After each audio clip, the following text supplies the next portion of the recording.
ಮಹಿಳೆಯರ ಮೀಸಲಾತಿ ಅನ್ನೋ ಹೆಸರಲ್ಲಿ ಒಂದು ಬಿಲ್ಲನ್ನು ತಂದರು, ಅದು ಫೇಲ್ ಆಯಿತು.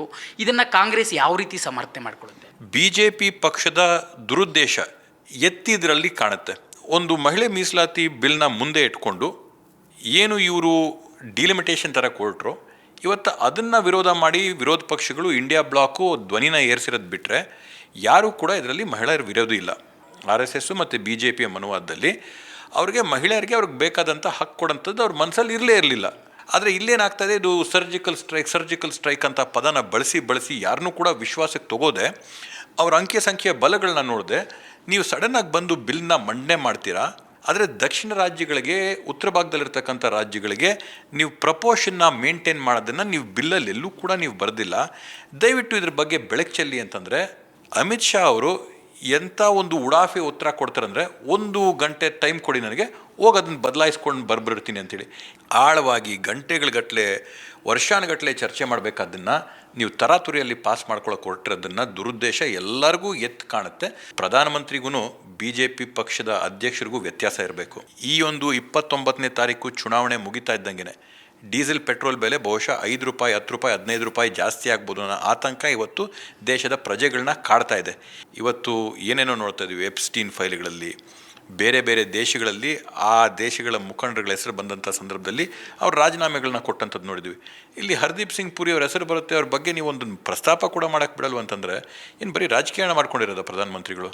ಇತಿಹಾಸ ದಾಖಲೆ ಇರ್ಬೋದು, 12 ವರ್ಷ ಪ್ರಧಾನಮಂತ್ರಿಗಳು ಅಧಿಕಾರ ಚಲಾಯಿಸಿ ಇವತ್ತವರೆಗೂ ಒಂದು ಪ್ರೆಸ್ ಮೀಟು ಕೂಡ ಆಗಿಲ್ಲ ಅಂತಂದರೆ, ನೇರವಾಗಿ ಮಾಧ್ಯಮದವ್ರು ಕೇಳೋಂಥ ಉತ್ತರಗಳಿಗೆ ಒಂದು ಪ್ರತಿಕ್ರಿಯೆ ಕೊಡೋದಾಗಿರ್ಬೋದು, ಸ್ಪಷ್ಟನೆ ಕೊಡೋದಾಗಿರ್ಬೋದು ಆಗಿಲ್ಲ ಅಂತಂದರೆ ಇದು ಎಷ್ಟು ಮಟ್ಟಕ್ಕೆ ಕ್ಲಾರಿಟಿ ಇದೆ? ನಮಸ್ಕಾರ ವೀಕ್ಷಕರ, ನಾನು ನಾಗರಾಜ್ ಅಪ್ಸಂದ್ರ. ನೀವು ನೋಡ್ತಾ ಇದ್ದೀರಿ ವಾರ್ತಾ ಭಾರತಿ ಡಿಜಿಟಲ್. ಸದ್ಯ ದೇಶದಲ್ಲಿ ಒಂದು ವಿಚಾರ ಬಹಳ ದೊಡ್ಡ ಮಟ್ಟದಲ್ಲಿ ಚರ್ಚೆ ಆಗ್ತಾ ಇದೆ. ಕೇಂದ್ರ ಸರ್ಕಾರ ಜಾರಿಗೆ ತರಲಿಕ್ಕೆ ಹೊರಟಿದ್ದಂಥ ನಾರಿ ಶಕ್ತಿ ವಂದನ್ ಅಂತೇಳಿ ಏನು ಮಹಿಳಾ ಮೀಸಲಾತಿಗೆ ಸಂಬಂಧಿಸಿದಂತೆ ಅದರಲ್ಲೇ ಡಿಲಿಮಿಟೇಷನನ್ನು ಅಳವಡಿಸಿರುವಂಥ ಒಂದು ಬಿಲ್ ಈಗ ಲೋಕಸಭೆಯಲ್ಲಿ ವಿಫಲ ಆಗಿರ್ತಕ್ಕಂಥದ್ದು ಅಥವಾ ಅದಕ್ಕೆ ಸೋಲಾಗಿರ್ತಕ್ಕಂಥದ್ದು. ಆದರೆ ಇದನ್ನು BJP ಕಾಂಗ್ರೆಸ್ ಮಾಡಿದ ಮಹಿಳೆಯರಿಗೆ ಮಾಡಿದ ಮೋಸ ಅನ್ನೋ ರೀತಿ ಬಿಂಬಿಸೋ ಒಂದು ಪ್ರಯತ್ನವನ್ನು ಮಾಡ್ತಾ ಇರ್ತಕ್ಕಂಥದ್ದು. ಹಾಗಾದರೆ ಇದು ನಿಜಕ್ಕೂ ಕಾಂಗ್ರೆಸ್ ಮಹಿಳೆಯರಿಗೆ ಮಾಡಿದ ಮೋಸನ ಕಾಂಗ್ರೆಸ್ ಯಾವ ರೀತಿ ತೆಗೆದುಕೊಂಡಿದೆ ಇದ್ರ ಬಗ್ಗೆ ಮಾತಾಡೋದಕ್ಕೆ ಹೊಸಕೋಟೆ ವಿಧಾನಸಭಾ ಕ್ಷೇತ್ರದ ಶಾಸಕರಾದ ಜೊತೆಗೆ ಕ್ಯೋನಿಕ್ಸ್ ಅಧ್ಯಕ್ಷರಾಗಿರ್ತಕ್ಕಂಥ ಶರತ್ ಬಚ್ಚೇಗೌಡರು ನಮ್ಮ ಜೊತೆ ಇದ್ದಾರೆ. ಈ ಒಂದು ವಿಧೇಯಕ ಫೇಲ್ ಆಗಿರೋದ್ರ ಬಗ್ಗೆ ಅವ್ರು ಏನು ಹೇಳ್ತಾರೆ, ಯಾಕೆ ಈ ಒಂದು ವಿಧೇಯಕವನ್ನು ಫೇಲ್ ಮಾಡಲಾಯಿತು ಮತ್ತು ಅದು ವಿರೋಧ ವ್ಯಕ್ತಪಡಿಸಲಾಯಿತು, ಅವರನ್ನು ಕೇಳ್ತಾ ಹೋಗೋಣ. ಸರ್, ಏನು ಸದ್ಯಕ್ಕೆ ಏನು ಮಹಿಳೆಯರ ಮೀಸಲಾತಿ ಅನ್ನೋ ಹೆಸರಲ್ಲಿ ಒಂದು ಬಿಲ್ಲನ್ನು ತಂದರು, ಅದು ಫೇಲ್ ಆಯಿತು, ಇದನ್ನು ಕಾಂಗ್ರೆಸ್ ಯಾವ ರೀತಿ ಸಮರ್ಥನೆ ಮಾಡಿಕೊಳ್ಳುತ್ತೆ? ನಗರಜರು, ಮೊದಲಾಗಿ ನಿಮಗೆ ಮತ್ತು ವಾರ್ತಾ ಭಾರತೀಯ ಎಲ್ಲ ವೀಕ್ಷಕರಿಗೆ ನನ್ನ ಮನಸ್ಪೂರ್ವಕವಾದಂಥ ನಮಸ್ಕಾರಗಳು. ಈಗ ತಾವೆಲ್ಲರೂ ತಿಳಿದಂಗೆ ಕಳೆದ ಒಂದು 2-3 ದಿನದಿಂದ ಏನು ದೇಶಾದ್ಯಂತ ವ್ಯಾಪಕವಾಗಿ ಚರ್ಚೆ ಆಗ್ತಾ ಇರ್ತಕ್ಕಂಥ ಮಹಿಳಾ ಮೀಸಲಾತಿ ಮತ್ತು ಕ್ಷೇತ್ರಗಳ ಮರುವಿಂಗಡಣೆ ಪುನರ್ವಿಂಗಡೆಯ ಸಬ್ಜೆಕ್ಟ್ ಏನಿದೆ ಎಲ್ಲ ಕಡೆ ಕೂಡ ವ್ಯಾಪಕವಾಗಿ ಚರ್ಚೆ ಆಗ್ತಾಯಿದೆ. ಇದರಲ್ಲಿ ಒಂದು ಏನು ಮೂಲವಾಗಿ ನಾವು ನೋಡಬೇಕು ಅಂತಂದರೆ BJP ಪಕ್ಷದ ದುರುದ್ದೇಶ ಎತ್ತಿದ್ರಲ್ಲಿ ಕಾಣುತ್ತೆ. 2023ರಲ್ಲಿ ಇದೇ ಸದನದಲ್ಲಿ ಚರ್ಚೆ ಆದಂಥ ಸಂದರ್ಭದಲ್ಲಿ ಸರ್ವ ಪಕ್ಷಗಳು ಕೂಡ ಒಪ್ಕೊಂಡು ಮಹಿಳಾ ಮೀಸಲಾತಿನ ಜಾರಿಗೆ ತರಲೇಬೇಕು, ಯುಗಾಂತರಗಳಿಂದ ಹೆಣ್ಮಕ್ಳಿಗೆ ಆಗಿರ್ತಕ್ಕಂಥ ತಾರತಮ್ಯನ ನಾವು ನಿರ್ಮೂಲನೆ ಮಾಡೋಂಥ ಒಂದು ನಿಟ್ಟಿನಲ್ಲಿ 33% ರಿಸರ್ವೇಷನ್ನು ನಾವು ಹೆಣ್ಮಕ್ಳಿಗೆ ಕೊಡಬೇಕು ಅಂತೇಳಿ ಎಲ್ಲರೂ ಕೂಡ ಒಪ್ಕೊಂಡು ಜಾರಿಗೆ ತಂದಂಥ ಒಂದು ಬಿಲ್ಲು. ಆದರೆ ಆ ಬಿಲ್ನ ಮಂಡನೆ ಪ್ರಸ್ತಾಪ ಮಾಡಿದಾಗ ಅದರಲ್ಲೊಂದು ಕಂಡೀಷನ್ ಹಾಕಿ, ನಾವು ಸಮೀಕ್ಷೆ ಮಾಡ್ತೀವಿ, ಸರ್ವೆ ಮಾಡ್ತೀವಿ, ಜನಗಣತಿ ಮಾಡಿದ ನಂತರ ನಾವು ಇದನ್ನ ಜಾರಿಗೆ ತರ್ತೀವಿ ಅಂತೇಳಿ ಆಗಿದ್ದಂಥ BJP ಸರ್ಕಾರನೇ ಸದನಕ್ಕೆ ಆಶ್ವಾಸನೆಯನ್ನು ಕೊಟ್ಟು ಬಿಲ್ನ ಜಾರಿಗೆ ತಂದರು. ಬಿಲ್ನ ಪಾಸ್ ಮಾಡಿಕೊಂಡ್ರು.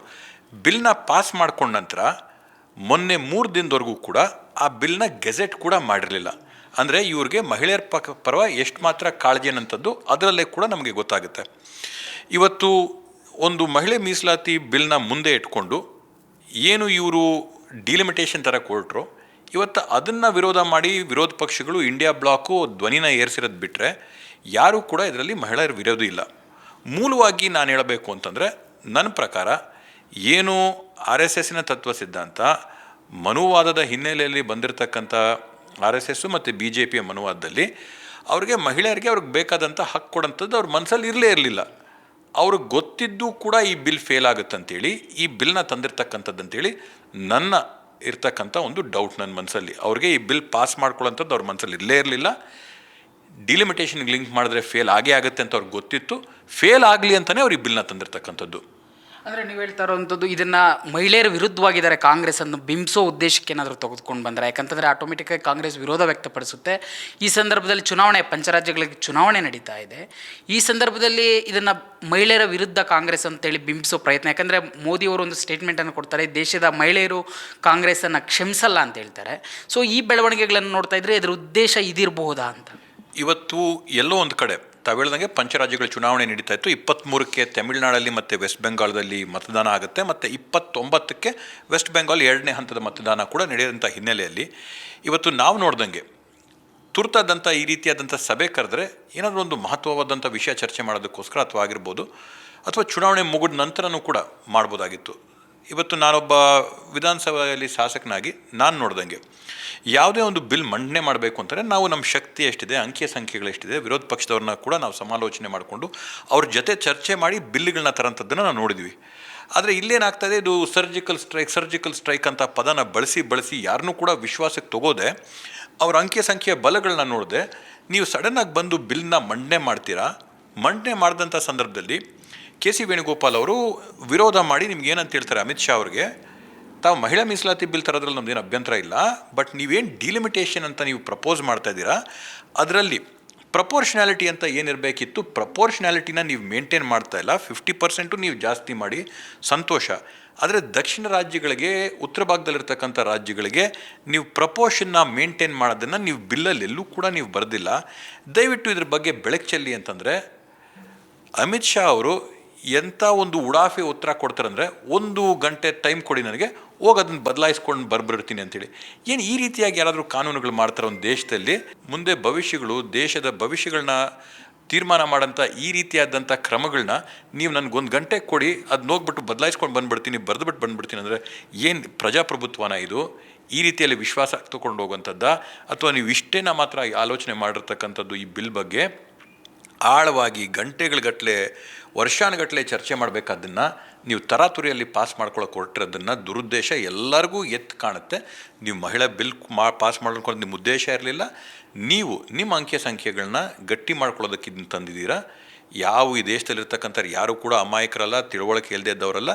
ನೀವು ಮಾಡಿರ್ತಕ್ಕಂಥ ಕುತಂತ್ರ ಪಿತೂರಿನ ಎಲ್ಲರೂ ಕೂಡ ಸ್ಪಷ್ಟವಾಗಿ ನೋಡಿದರೆ ಯಾವುದೇ ಕಾರಣಕ್ಕೂ ಇವತ್ತು ಏನು ಪ್ರಧಾನಮಂತ್ರಿಗಳು ಬಂದು TMC ಆಗಿರ್ಬೋದು, DMK ಆಗಿರ್ಬೋದು, ಕಾಂಗ್ರೆಸ್ ವಿರುದ್ಧವಾಗಿ ನಾವು ನೋಡ್ದಂಗೆ 8:30 ಗಂಟೆಗೆ ಏನು ಮೀಡಿಯಲ್ಲಿ ಬಂದಿದ್ದ ದೇಶನ ಉದ್ದೇಶಿಸಿ ಪ್ರಧಾನಮಂತ್ರಿಗಳು ಮಾತಾಡಿಸಿದ್ರು.